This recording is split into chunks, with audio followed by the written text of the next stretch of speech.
Welcome back to our channel மாணவன் ஆசிரியர். இந்த விட நம்ம என்னோட பார்க்க போகிறோம்னு பார்த்தீங்கன்னா 11th standard economics public examination March ஏப்ரலுக்கான கவர்மெண்ட்டோட அஃபிஷியல் ஒரிஜினல் கொஸ்டின் பேப்பர் தான் பார்க்க போகிறோம். ஸோ 11th எக்கனாமிக்ஸ் பொறுத்த வரைக்கும் மொத்த மதிப்பெண் வந்து 90 மதிப்பெண். ஒரு மதிப்பெண் வினா பொறுத்த வரைக்கும் 20 1 மார்க் வந்து பார்த்தீங்கன்னா கேட்டிருக்காங்க. இதில் வந்து பார்த்தீங்கன்னா கம்பல்சரி 2 மார்க்கு 3 மார்க்கு 5 மார்க்கு எல்லாமே வந்து பார்த்தீங்கன்னா கேட்டிருப்பாங்க. ஸோ கம்பல்சரி பொறுத்த வரைக்கும் இந்த கொஸ்டின் பேப்பரோட கூட கொஸ்டின் எல்லாம் படிச்சுக்கோங்க. ஸோ கண்டிப்பாக பப்ளிக் எக்ஸாமினேஷனுக்கு இந்த கொஸ்டின் பேப்பர்லேருந்து கொஸ்டின்ஸ் எல்லாமே வந்து பார்த்தீங்கன்னா அப்படியே ரிப்பீட் ஆகும். So last minute 11th standard students உங்களுடைய 11th எக்கனாமிக்ஸ் 11ஆம் வகுப்பு பொருளியல் பொதுத் தேர்வுக்கு ப்ரிப்பேர் ஆகிறதுக்கு இந்த கவர்மெண்ட்டோட அஃபிஷியல் ஒரிஜினல் கொஸ்டின் பேப்பர் ரொம்ப யூஸ்ஃபுல்லாக இருக்கும். ஸோ முடிஞ்ச வரைக்கும் வீடியோ ஃப்ரெண்ட்ஸுக்கு ஷேர் பண்ணிட்டு பாருங்கள். மாணவன் ஆசிரியர் யூடியூப் சேனல் சப்ஸ்கிரைப் பண்ணி கீழே இருக்கக்கூடிய பெல் ஐக்கானை ப்ரெஸ் பண்ணி ஆல்னு வச்சுக்கோங்க. ஸோ இதில் பார்த்தீங்கன்னா வேணும் 7 வினாக்களுக்கு விடையளிக்கும். வினா எண் 30 கட்டாயமாக விடையளிக்கணும். 7 × 2 14. இதில் மூழ்கும் செலவுகள் என்றால் என்ன? இது ரொம்ப இம்பார்ட்டன்ட். பயன்பாட்டின் ஏதேனும் 2 வகைகளை கூறுக. Name the any two type of utility.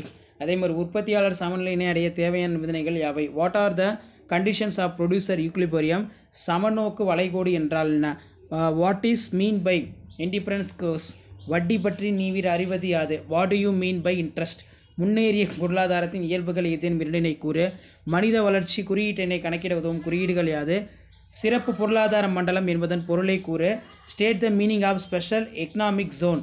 தமிழ்நாட்டின் முக்கிய துறைமுகம் யாது? குறுங்கடன் என்றால் என்ன? What do you mean by micro finance? அடுத்து வந்து பார்த்தீங்கன்னா 7 × 3 21. இதில் வந்து 3 மார்க் கொஸ்டின். 14 கொஸ்டின் வந்து கம்பல்சரி. நுகர்வோர் எச்சத்திற்கு மேர்ஷலின் இலக்கணம். இயல்பு புரை பொருளியல் மற்றும் நெறிவுரை பொருளியல் ஒப்பிடுக. Compare the positive economics and normative economics. அளிப்பு நிகழ்ச்சியினை பற்றி எழுதுக. நிறுவனம் தொழிற்சாலை இவற்றுக்கிடையே உள்ள வேறுபாடு. ஏசி மற்றும் எம்சிக்கான தொடர்பை கூறு. புத்தாக்க லாப கோட்பாட்டை சுருக்கமாக விவரி. பொருளாதார முன்னேற்றம் வரையறுக்கவும். Define the economic development. அடுத்து பார்த்தீங்கன்னா PQLI என்றால் என்ன? ஊரக மேம்பாட்டின் முக்கியத்துவத்தை கூறு. State the importance of rural development. அதே மாதிரி மதுரா வங்கியின் நோக்கங்களை பட்டியலிடு. அடுத்து பார்த்தீங்கன்னா 7 × 5 35 5 மார்க்கு.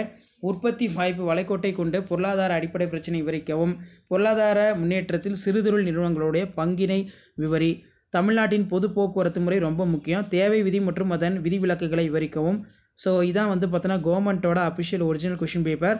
ஸோ கண்டிப்பாக இந்த கொஷின் பேப்பரோட கொஷின் எதுவும் ஸ்கிப் பண்ணாதீங்க. எல்லாத்தையும் நல்லா படிச்சுட்டு போங்க. இதான் 11th standard accountancy public examination March ஏப்ரலுக்கான கவர்மெண்ட்டோட அஃபிஷியல் ஒரிஜினல் கொஷின் பேப்பர். மறக்காத வீடியோ ஃப்ரெண்ட்ஸுக்கு ஷேர் பண்ணுங்கள். சேனல் சப்ஸ்கிரைப் பண்ணுங்கள். தேங்க்யூ.